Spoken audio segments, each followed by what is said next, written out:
এই মুহূর্তে জাতীয় স্টেডিয়াম থেকে সরাসরি যোগ দিচ্ছেন ফয়জুল ইসলাম।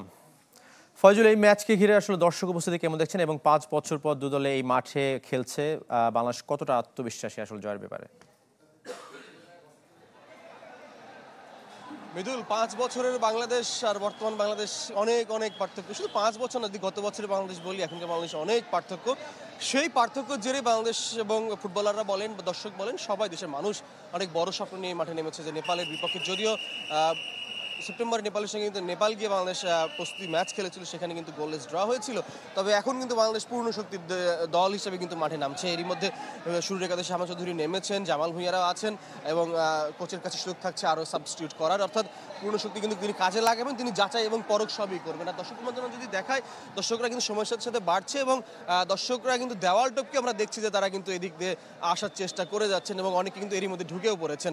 আর বাংলাদেশের এই ম্যাচ ঘিরে বাংলাদেশ যেহেতু অনেকে ভারতের ম্যাচটা টিকিট কেনার চেষ্টা করেছেন, সবাই কিন্তু সফল হতে পারেননি, সুতরাং তারা যারা আসতে পারেননি সহ যেহেতু পুরো ফুল টিম বাংলাদেশে আজকে খেলছে, সুতরাং সেক্ষেত্রে কিন্তু দর্শক উন্মাদনা, দর্শক উপস্থিতি আমরা সময়ের সাথে সাথে দেখেছি অনেক বেড়েছে এবং গত রাত পর্যন্ত যে ডেটা ছিল 17,000-এর উপর অফিসিয়ালি টিকিট বিক্রি হয়েছে এবং সারাদিনেও কিন্তু টিকিট আরও বিক্রি হয়েছে, অর্থাৎ 22,000-এর বেশি আসনে কিন্তু দর্শক উপস্থিতি টিকিট বিপুল পরিমাণে বিক্রি হয়েছে এবং সময়ের সাথে দর্শকরা কিন্তু আসতে শুরু করেছেন। আজ যেহেতু ওয়ার্কিং ডে, মানুষের ব্যক্তিগত কিছু কাজ ছিল, কিছু রাজনৈতিক কর্মসূচির কারণে অনেকে একটু সময় নিয়ে বাসা থেকে বের হয়েছেন, সেই একই কারণে দর্শক উপস্থিতি আমরা দেখেছি যে সময়ের সাথে সাথে কিন্তু বেড়েছে। এবং মৃদুল, দর্শকদের এত উপস্থিতি, এত উন্মাদনা, এত প্রত্যাশা সবকিছু কিন্তু আসলে জয় পাবার লক্ষ্যে প্রস্তুতি ম্যাচ হলেও কিন্তু এই ম্যাচের ফল র্যাঙ্কিংয়ে প্রভাব ফেলবে। এই ম্যাচের ফল কিন্তু খেলোয়াড়দের আত্মবিশ্বাসে কিন্তু বাড়তি উন্মাদনা দিবে যদি ফলটা পজিটিভ আসে। সুতরাং সেই অর্থে বাংলাদেশের মানুষ চাইছে যে এই ম্যাচটা